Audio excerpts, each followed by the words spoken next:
Yes, sir. Wow. Well, greetings.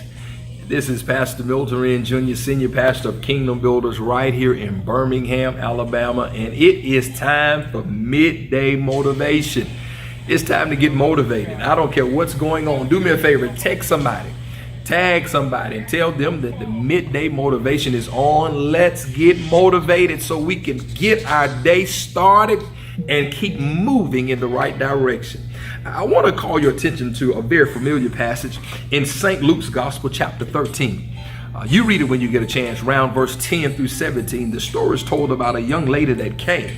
She went to church, and the Bible says she was bent over. She had a spirit of infirmity. Make a note of that, because I'm coming back to that. She's bent over where you can physically see her. But what causes her to be in this condition is she has a spirit of infirmity. And here is what the text tells us in verse number 13. And Jesus laid his hands on her, and immediately she was made straight, and she glorified God. I want to leave us with these thoughts, and that is, go anyhow. That's right. I'm talking about worship. Go to worship anyhow. In the Gospels, all four of the synoptic Gospels, for the most part, most of the miracle stories that have taken place were initiated by God. I want to say that they were initiated by Jesus, people either hearing about him or they seeing him pass through, and they were initiated, which in this particular text, the Bible says she shows up to worship. She's verse number 16. She's a Jew, or the daughter of Abraham. And she shows up to church not to get healed. She shows up to church not to see Jesus, but she shows up to church because it's worship time. And might I suggest to somebody, regardless of whatever you have going on in your life, whatever's going wrong, when it's time to worship, don't allow anything to keep you from getting into the presence of God. She didn't go to meet Jesus. She did not even go to get healed. She just showed up because it was time for worship. And might I suggest to us, don't let what you're going through, what you don't have, or what's going wrong in your life rob you of an opportunity to worship God, which lets me know that my worship is not predicated on what I have. My worship should be predicated upon what's going right. My worship is predicated on him being God and him still being seated on the throne. So she shows up to worship. She shows up to talk to God. She may have had on the wrong clothes, but she went to worship. She may not have been dressed like everybody else, but she went to worship. She may not have been driving what everybody else was driving, but catch this.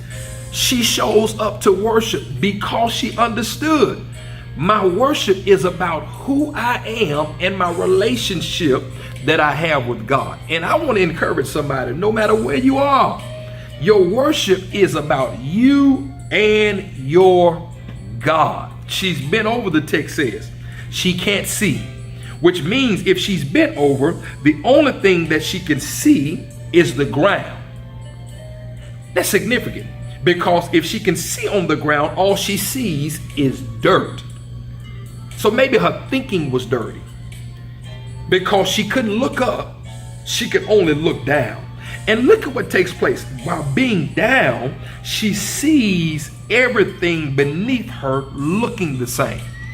And can I tell somebody, that's what the enemy can't stand? And that's a wounded worshiper. With everything that he's placed on your back, you still make time to worship. With everything that's going wrong in the home, you still make time to worship.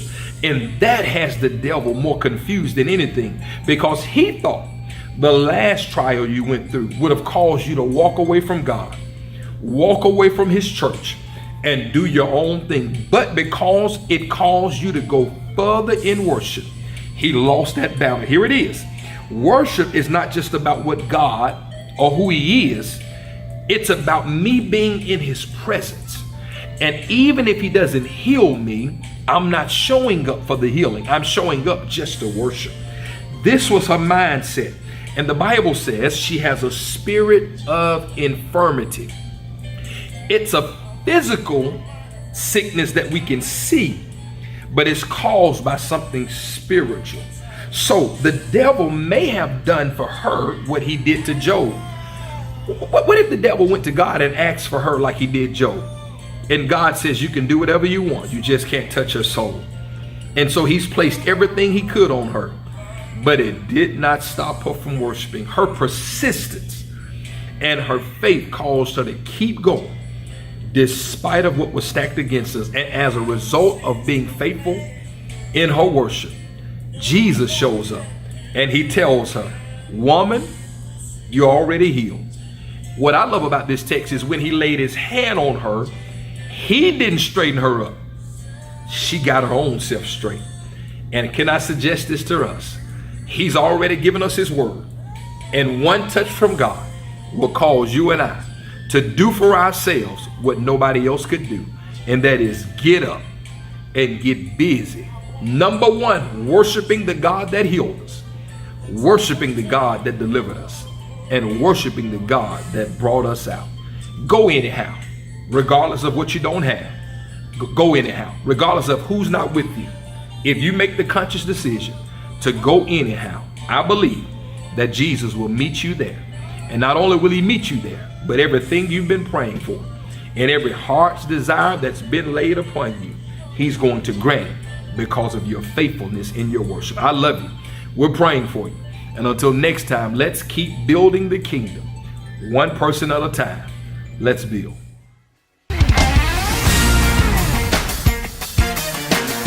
Yes, sir.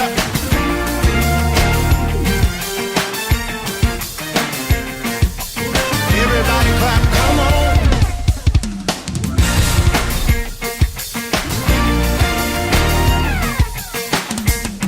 It's real simple. Listen.